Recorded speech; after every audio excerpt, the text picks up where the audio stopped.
Bismillahirrahmanirrahim. Teman-teman yang dirahmati Allah Subhanahu wa taala, kita lanjutkan tentang masalah sabar.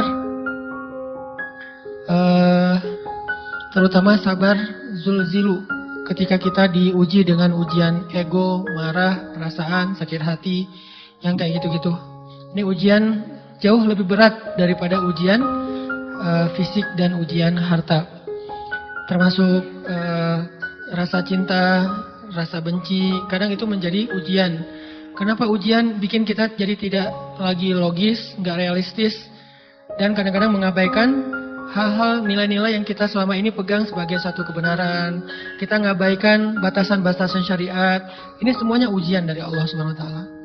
Sehingga tidak disebut orang yang beriman kecuali ketika Allah Subhanahu wa taala melihat dia sabar dalam ujian.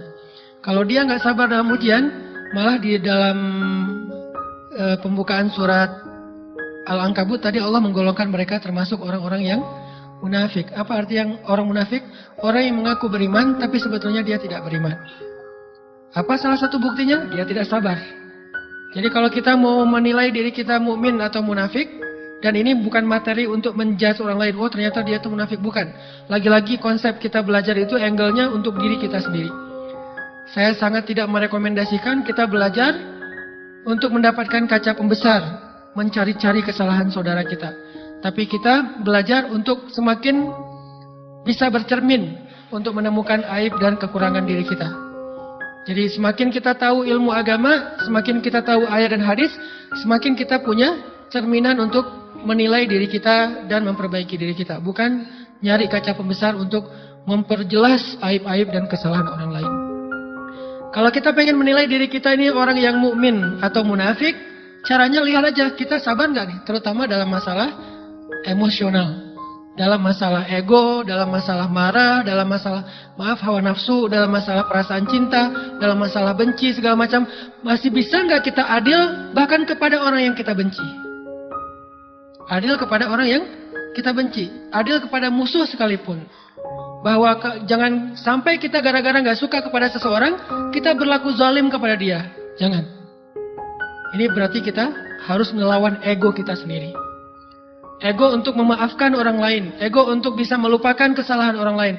Ego untuk bisa berlapang dada dengan hal-hal yang nggak nyaman daripada orang lain. Ini adalah ujian yang paling berat. Di situ kita bisa lihat kita nih mukmin atau munafik. Kalau nggak pernah sabar sama sekali dalam masalah ego, dalam masalah emosional, berarti jangan-jangan kita tergolong di antara orang-orang yang kata Allah, wa ma hum bimu'minin. Mereka bukan orang yang beriman. Kata Allah di surat Al-Ankabut, mereka itu adalah wala ya'lamannallahul munafiqin, orang-orang yang munafik, nauzubillah min dzalik. Kalau kita merasa pernah sabar terhadap emosi kita, sekarang kita lihat sesering apa kita sabar terhadap emosi kita. Maka derajat seorang mukmin tergantung tingkat kesabarannya. Ada yang orang sabar hanya kalau disakiti dengan satu kata. Ada yang sabar dengan satu kalimat. Ada yang sabar dengan satu paragraf. Ada yang sabar dibully rame-rame juga dia sabar. Berarti lahum darajatun inda rabbihim. Orang beriman juga bertingkat-tingkat. Dan tingkatan itu tergantung tingkat kesabaran kita dalam menghadapi ujian, salah satunya ujian emosional kita, perasaan kita. Sehingga teman-teman yang dirahmati Allah SWT, salah satu program kita untuk terus mengembangkan diri, program untuk tumbuh, program untuk memperbaiki diri kita di hadapan Allah itu adalah coba kita program dalam sehari aja, terus kita nilai berapa kali kita berhasil melewati ujian emosional. Bukan cuma marah, termasuk cinta, benci, tersinggung, sakit hati, kayak gitu-gitu. Berapa kali kita bisa berhasil melewati itu dalam sehari? Gak usah seminggu, sehari aja. Di jalan, sama temen, di grup WA, di IG, di Twitter, di mana gitu. Coba kita lihat berapa kali kita bisa menahan diri kita dan bersabar. Bukan berarti tidak respon ya, bukan berarti pasif. Kita bisa merespon tapi dengan cara yang elegan. Kita bisa merespon tanpa harus memperlihatkan emosional yang meledak-ledak. Bukan berarti ketika disakiti orang, dihina dan segala macam kita diam aja. Gak selalu kayak gitu. Kadang-kadang kita perlu merespon untuk mengklarifikasi, tabayun kalau kata orang-orang yang dalam ilmu fikih. Kita harus tabayun, tapi tabayun dengan marah itu beda. Tabayun dengan mencela itu beda. Sehingga kita mencoba menahan diri berpikir, aduh capek kalau gitu. Tapi kan ini bagian dari pembelajaran. Makin terbiasa kayak gitu, terbiasa elegan, maka otomatis jadi nggak terlalu repot lagi. Kan awal-awal bersikap pengen yang bijaksana, yang elegan, yang dewasa, itu kan kadang-kadang harus diusahain ya. Karena belum mengkarakter, harus mikir dulu gimana ya sikap yang paling dewasa, gimana ya sikap yang paling bijaksana, gimana ya sikap yang paling wise, gimana ya sikap yang paling elegan, masih mikir. Tapi setelah berkali-kali kita latihan, lama-lama itu menjadi spontanitas kita. Dan kalau udah bisa kayak gitu, insya Allah kita sudah mulai meniru nih akhlak Nabi Muhammad SAW. Ini ujian perasaan banget. Kalau tadi saya ngasih contoh diselingkuhin itu sebetulnya cuman bercanda ya. Karena diselingkuhin ini pastinya bukan ujian, tapi musibah. Pengkhianatan ya, tidak ada tempat. Gimana kita ngelawan perasaan kita kalau lagi kayak gitu? Gimana kita ngelawan perasaan kita kalau lagi diuji? Gimana cara kita bersabar? Karena iman dan sabar itu bisa dibilang satu paket. Gak disebut orang beriman kalau gak sabar. Dan insya Allah orang yang sabar itu adalah ciri-ciri orang beriman. Gak mungkin disebut orang beriman kalau gak sabar. Kita pikir memang iman itu hanya ucapan. Kalau iman itu cuma ucapan, inna sholati wa nusuki wa mahyaya wa mamati lillahi rabbil alamin, gampang. Kalau iman itu cuma ucapan, hasbiyallah wa ni'mal wakil, gampang. Kalau iman itu cuma ucapan, la haula wa la quwata illa billah, gampang. Kalau iman itu cuma ucapan, iyyaka na'budu wa iyyaka nasta'in, gampang. Tapi Allah mengatakan, wa ma hum bimu'minin. Ahasiban nasu ayyutraku ayyakulu amanna wa hum la yuftanun. Emangnya cukup dengan hanya mengatakan kami telah beriman lalu tidak diuji? Ternyata iman adalah sabar dalam ujian. Jadi nggak mungkin orang disebut beriman sementara dia tidak sabar, sementara dia emosional, sementara dia temperamen, sementara dia orangnya meledak-ledak, sementara dia orangnya mengeluh, sementara dia orangnya berputus asa. Nggak mungkin. Karena ulama mengatakan la tayasu, jangan berputus asa. Fa innal ya's laisa min akhlaqil muslim atau mukmin. Karena sesungguhnya keputusasaan bukan di antara akhlak orang yang beriman. Orang yang beriman itu tidak pernah berputus asa. Serumit apapun masalah kita, kalau kita punya yakin sama Allah bahwa Allah ala kulli syai'in qadir, maka kita pasti akan punya harapan. Kalau kita yakin bahwa Allahu Akbar, sebesar apapun masalah kita, Allah lebih besar daripada masalah kita kan? Bukankah kita mendengar Allahu Akbar, Allahu Akbar. Ada gitu yang lebih besar daripada Allah? Harusnya kita tidak pernah berdoa kepada Allah sambil mengatakan, ya Allah, saya punya masalah besar. Itu sama aja dengan kita ngeledekin Allah. Sama aja kayak kita datang ke teman kita bilang gini, saya mau pinjam duit. Enggak akan banyak kok, saya tahu kamu kalau kebanyakan kamu gak akan sanggup. Kan gak mungkin kita ngomong gitu kan ya. Saya lagi banyak hutang nih. Saya mau minta tolong sama kamu. Insya Allah saya gak akan minta seutuhnya. Saya tahu kamu juga kurang duitnya. Saya minta dikit-dikit aja lah. Kan gak gitu kan cara kita minta tolong. Sama aja kita doa, ya Allah, saya punya masalah besar. Ngomong ke Allah punya masalah besar. Kalau kita ngomong ke manusia kayak gitu wajar. Tapi ke Allah, ya Allah, saya punya masalah kecil nih. Apa? Ada hutang sedikit. Berapa? 100 M. Allah kan ghaniyun, maha kaya. Jadi jangan pernah mengatakan 100 M itu besar di hadapan Allah. Kita ngeremehin Allah banget. Bukankah Allah maha kaya? Jangan pernah mengatakan bahwa musibah kita, ditinggalkan orang yang kita cintai, dibully seluruh dunia, itu besar di hadapan Allah. Bukankah Allah cukup buat kamu, kata kamu? Inna sholati wa nusuki wa mahyaya hasbiyallahu ni'mal wakil. Jadi Allahu Akbar. Sehingga kalau kita berdoa, ya Allah, saya punya sedikit masalah. Bukankah Umar pernah mengatakan, ya nafsi, idza dhaqat alaikid dunya, fala taquli ya rabbi indi hammun kabir, faquli ya hammun indi rabbun kabir.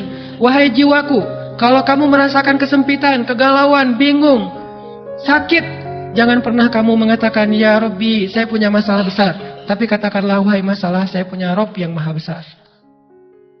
Iman dan harapan, berharap, itu nggak bisa dipisahkan. Iman dan sabar itu nggak bisa dipisahkan. Iman dan berserah diri atau menyerahkan urusannya, tawakul atau kita nyebutnya tawakal, nggak bisa dipisahkan. Bagaimana kita mau menyebut diri kita mukmin sementara kita nggak sabar ketika diuji dengan perasaan? Alhamdulillah kalau kita selama ini masih bersabar dengan ujian fisik. Ujian fisik yang setiap hari kita alamin apa? Lelah, capek, pulang kerja, pulang sekolah, pulang dari kampus, ngaji. Capek kan? Belum lagi macet-macetan, belum mandi pula. Dari tadi pagi, dari semalam kurang tidur, dan segala macam. Lelah, capek, ngantuk. Kadang-kadang sampai drop kesehatan kita. Kita bisa lalui itu. Nggak apa-apa, capek-capek juga. Yang penting saya pengen belajar. Jalan nih jauh-jauh. Ada yang dari Sumedang, ada yang dari Lembang, ada yang dari Banjaran. Dari mana-mana datang pengen ngaji. Jarak jauh, nggak apa-apa. Macet, nggak apa-apa. Lelah, nggak apa-apa. Habis duit, nggak masalah. Tapi sampai di sini, kesenggol dikit aja sama teman kita. Dalam ucapan mungkin, dalam ekspresi kadang-kadang kita senyumin, nggak dibalas senyum.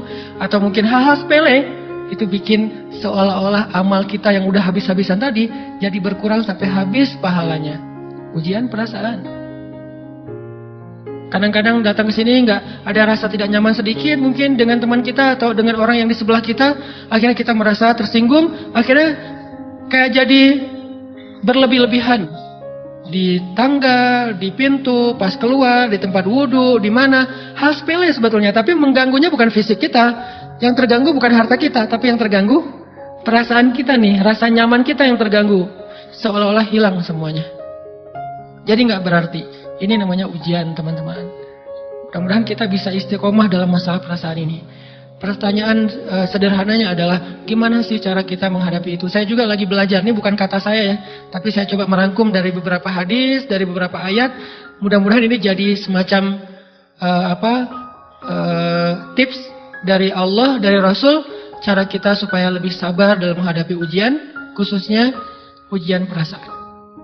Pertama, saya mengambil dari hadis riwayat yang diriwayatkan dari Abu Hurairah, hadis Hasan.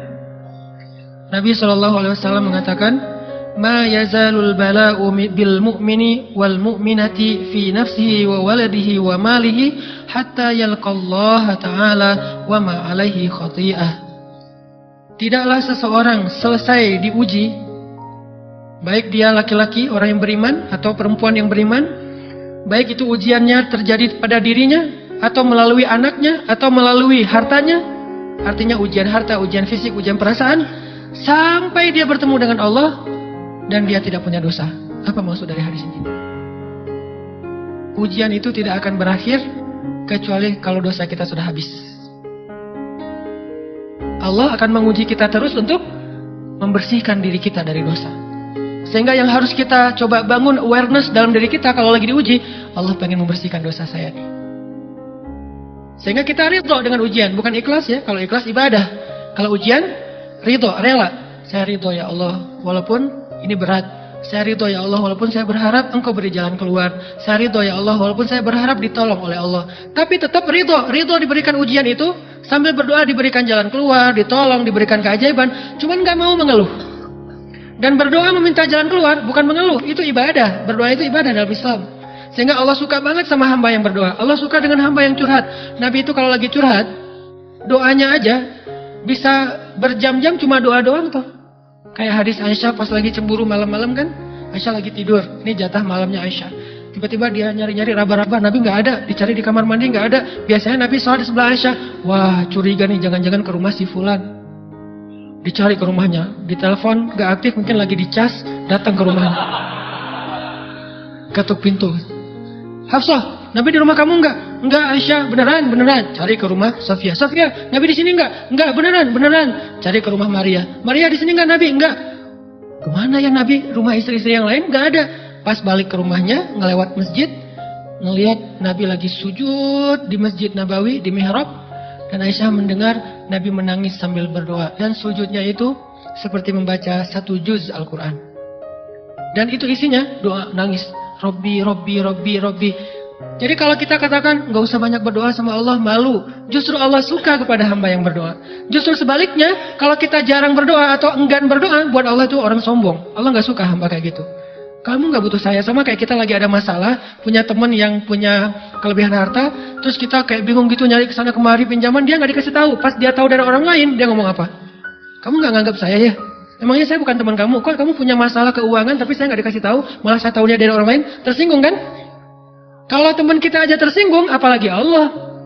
Kamu punya masalah kok nggak ngomong ke saya, wahai hambaku? Bukan berarti Allah nggak tahu. Allah tahu, cuman Allah berhak, bukan ingin ya, berhak untuk dilibatkan. Allah berhak untuk dicurhatin. Allah berhak untuk dijadikan tempat kita untuk habis-habisan menangis dan melampiaskan masalah kita kepada Allah dalam bentuk curhat-curhat dan doa. Sehingga kalau kita berdoa, ya Rabbi, Allah langsung inni qarib, mendekat Allah kepada kita. Jadi teman-teman yang dirahmati Allah, kalau kita punya masalah, kita coba bangun awareness, oh Allah pengen membersihkan dosa-dosa saya nih. Terus kita berdoa, ya Allah bantu saya, ya Allah tolonglah saya, istighfar.